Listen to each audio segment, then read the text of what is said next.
बच्चों की पहले सबसे पहले तो बहुत बहुत साधुवाद। जो भी बच्चे हमारी सेवादारों की तारीफ कर रहे थे। रही बात हमारी, जो उन बच्चों ने बोला ये तो राम जी उनको दिखाते होंगे, वो राम जी हर जगह है, कण कण में है। पर हम अपनी तरफ से सिर्फ और सिर्फ आप सबके सेवादार खाकसार चौकीदार हैं। हमारा काम सबको जगाना है। कोई अपनी मान बढ़ाई नहीं चाहिए, कोई रुतबा नहीं चाहिए, कोई अवतार नहीं। और एक ही बात चाहिए कि पूरे समाज में प्यार मोहब्बत की गंगा बहे, पूरे समाज में निरोगी काया हो सबकी, ताकि राम से जुड़ के ओम हरि अल्लाह वाहिगुरु खुदा रब से जुड़ के हर कोई तमाम वो परमानंद को पा सके जो हमारे पवित्र धर्मों में, सभी पवित्र ग्रंथों में लिखा हुआ है। तो प्यारी साथ संगत जियो, कोई चाह नहीं रही। इसी बात पे आपको थोड़ा सा बताना चाहेंगे कि शुरू में घर बड़ा था, बाद में तो जिले में बड़ा हुआ, पहले वैसे बड़ा था, इलाके में काफ़ी बड़ा लोगों ने चाहा था। शुरू में काफ़ी कहा गया आप सरपंच बन जाओ। हमने कहा जी हमारा इस चीज़ों से कोई वास्ता नहीं, क्योंकि गुरुजी से जुड़ गए थे 5 साल की उम्र में। फिर धीरे धीरे कुछ लोगों ने ये भी कहा, कुछ बड़े लोगों ने, नाम नहीं, उन्होंने कहा जी आप एमएलए या एमपी की कोई सीट ले लो। हमने कहा जी हाथ जोड़े, हमारा इंटरेस्ट सिर्फ और सिर्फ ओम में है, उस भगवान में है, अल्लाह वाहिगुरु गॉड खुदा राम में है, उसकी याद में है।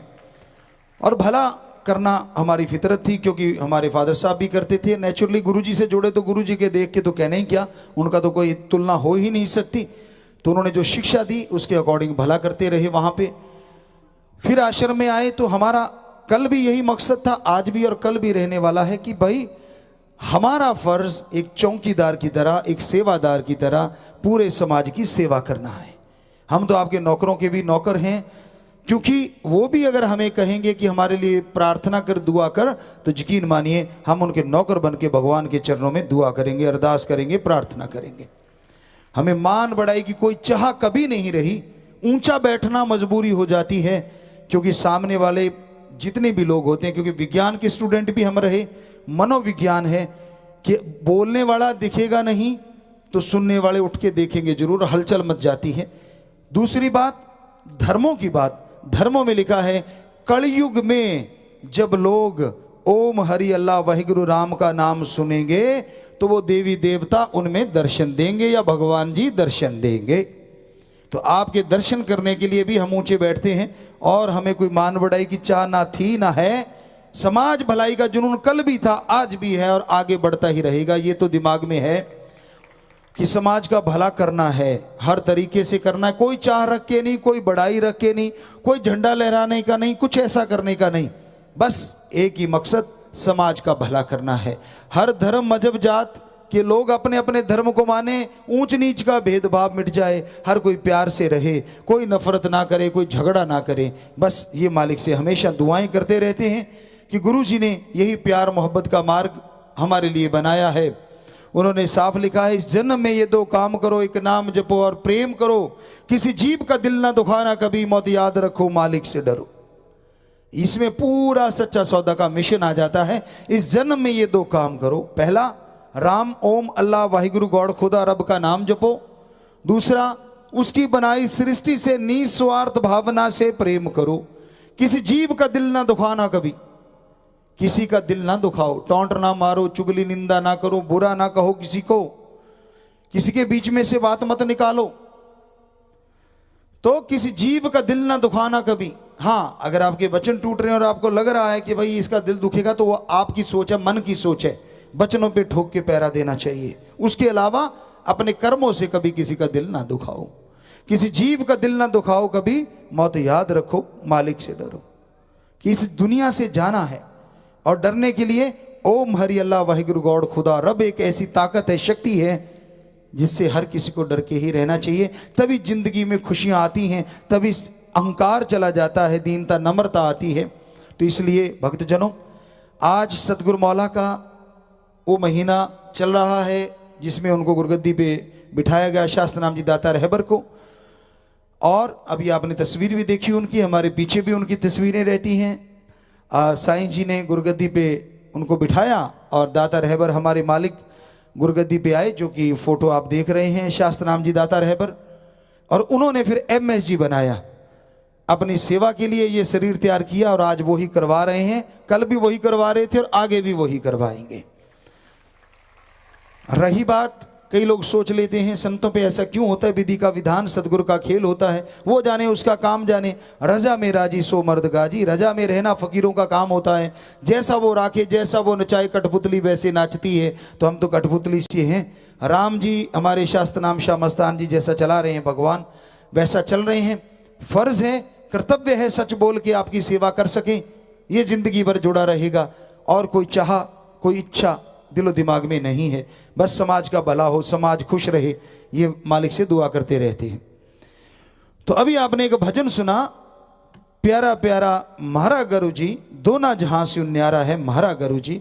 बलिहारी जाऊं मैं तो उन पर रह, जान से भी प्यारा है, जान से भी प्यारा है रे म्हारा गुरु जी।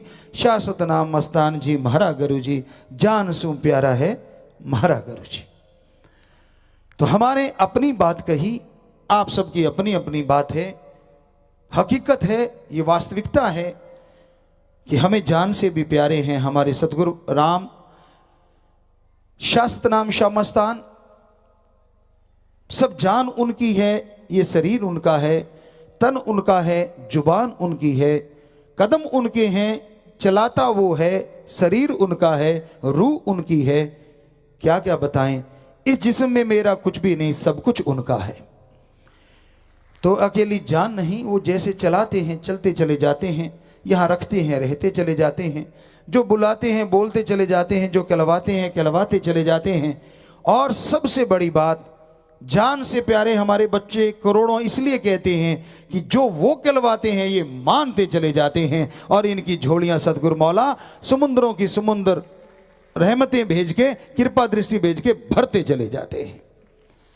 तो इसलिए इनको हम जान से प्यारे, अखियों के तारे, दिल के टुकड़े, सारे के सारे कहते हैं इन सबको। बस यही हमेशा कहते हैं, वचनों पे पक्के रहना बच्चों, वचनों पे गलती मत करना। कभी जो 2 वचन पिछली बार भी मांगे थे कि 3 परहेजों पे थोक के पहरा देना और दृढ़ यकीन रखना, ये वचन जो मानता है यकीन मानिए, समुद्रों के समुद्र आज कुछ और हैं, कल और होंगे, परसों और होंगे। जैसे हमारे रूबरू होंगे तो ये समुद्रों के समुद्र होंगे, आगे पीछे समुद्र तो खुशियों का मिलता ही रहना है।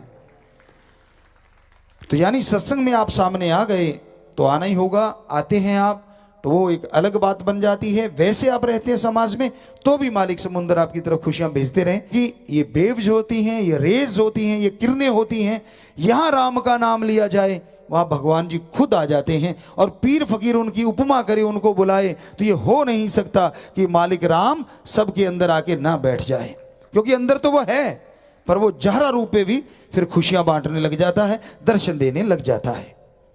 तो इसलिए सत्संग में आना अति उत्तम माना गया।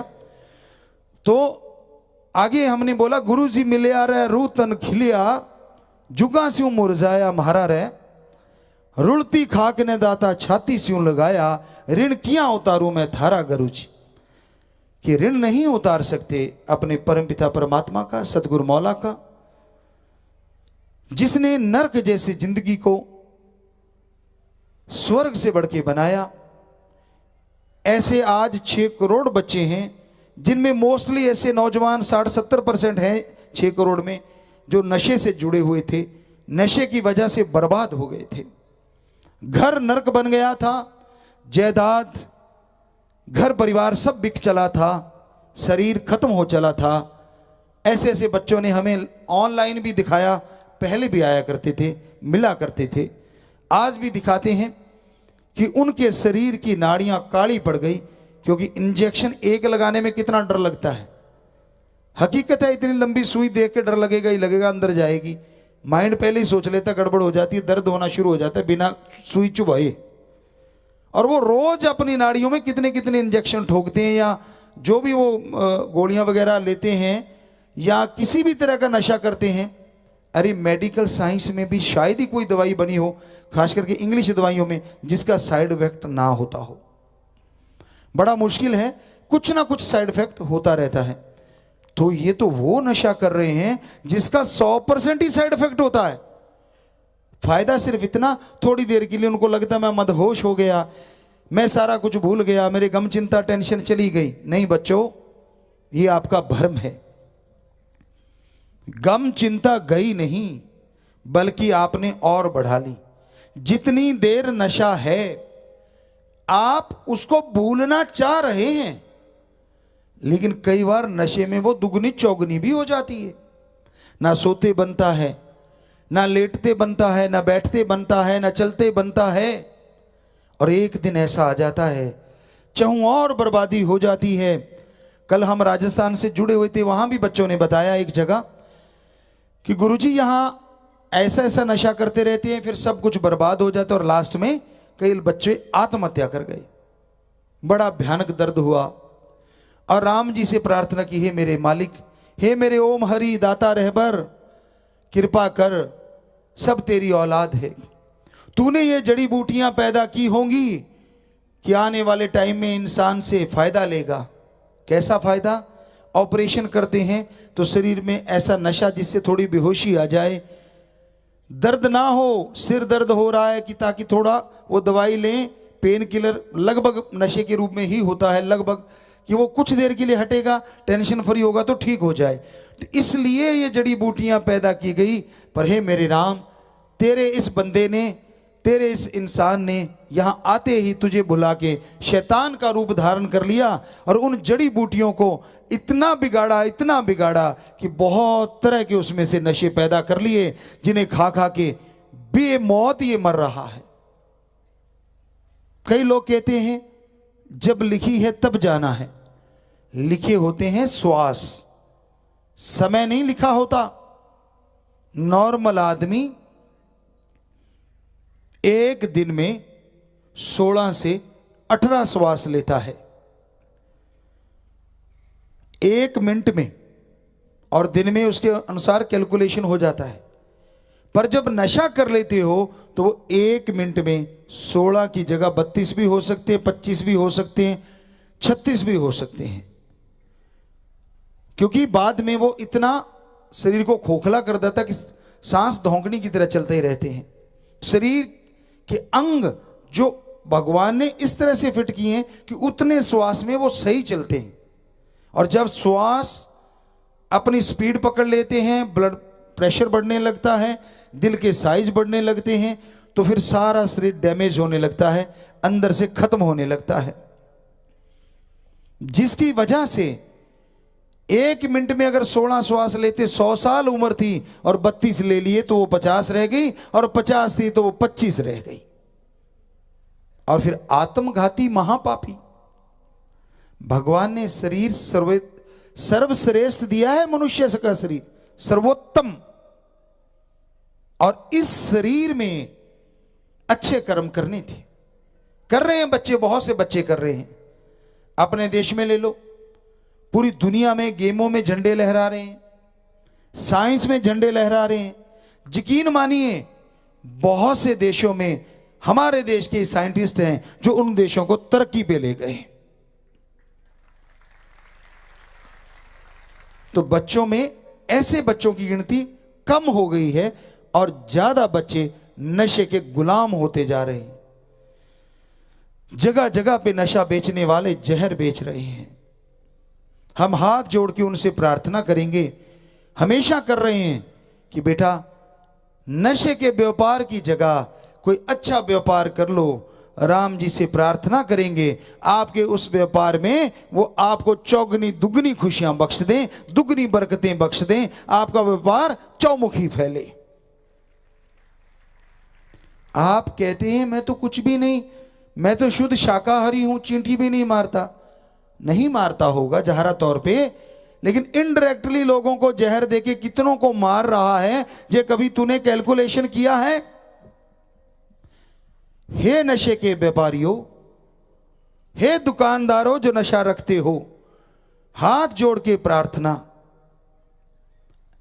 आपको शायद मालूम नहीं, आप अनजाने में जहर बेच रहे हैं।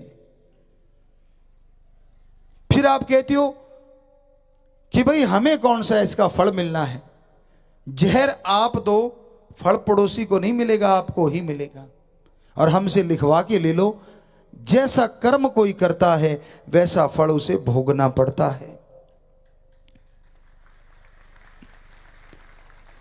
आपके जहर देने से जो बच्चे मरना सन पड़े हैं या मर रहे हैं, चाहे बाहरी तौर पे कोई आपको कुछ ना कहे, पर भगवान के यहां दर्ज हो गया कि आपने एक उस अमूल्य जान को खत्म कर दिया जो हो सकता है जीते जी भगवान को पा जाती, हो सकता है आवागमन से मुक्त हो जाती, हो सकता है समाज में पता नहीं कितना अच्छा कर्म करके पूरे समाज को सुखी कर जाती, और हो सकता है पूरी दुनिया को कुछ अजूबा दे जाती, सिर्फ आपकी वजह से। तो हे बहनों भाइयों, जो दुकानदार से लेके बड़े रुतबे वाले भी होंगे, बुरा ना मनाना, हाथ जोड़ के प्रार्थना, छोड़ दीजिए इस व्यापार को, कर लीजिए कोई ढंग का व्यापार, जहर देना बंद कर दीजिए। ये जहर जब नस नस में जाता है वो बच्चा तड़पता है, और जब नशा रूपी जहर नहीं मिलता तो मां की बद्दुआएं निकलती हैं।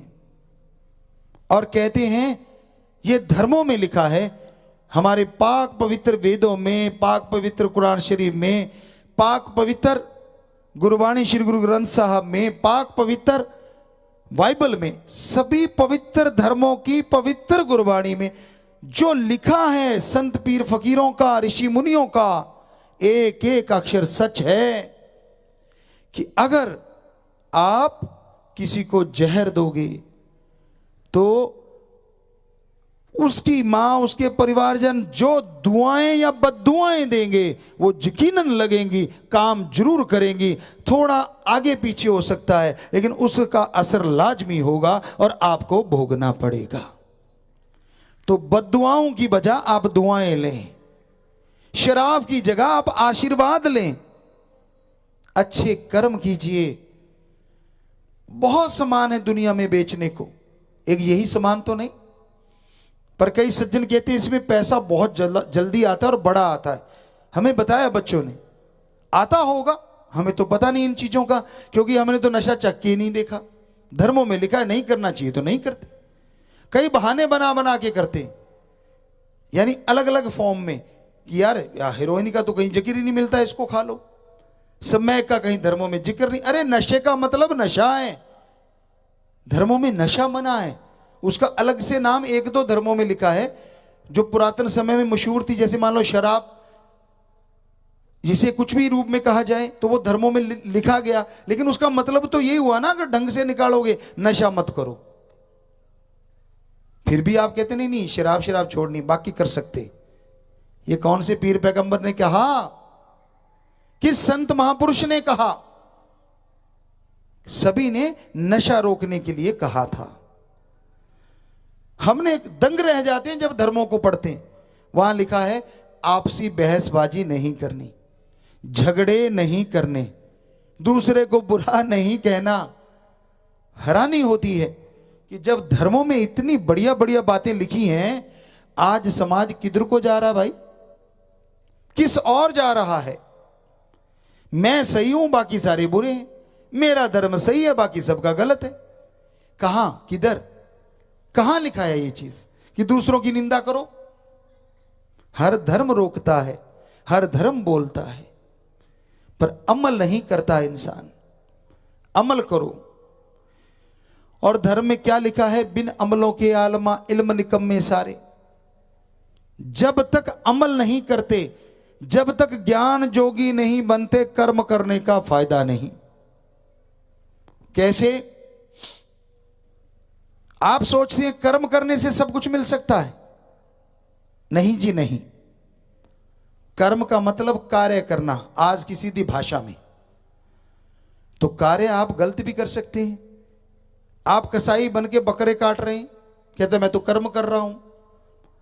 आप ठगी चोरी बेईमानी कर रहे हैं, आप कहते ये भी तो एक काम है, मैं तो कर्म कर रहा हूं। पर आपको तो ज्ञान नहीं ना, उसका असर क्या होगा? तो ज्ञान जोगी होना पहले जरूरी है, फिर कर्म जोगी बनिए, ये कहते हैं हमारे धर्म। पहले अल्लाह की इबादत करो और फिर हक हलाल की रोजी रोटी खाओ। पहले वाहिगुरु को याद करो, फिर दसानवां दी किरत कमाई खाओ।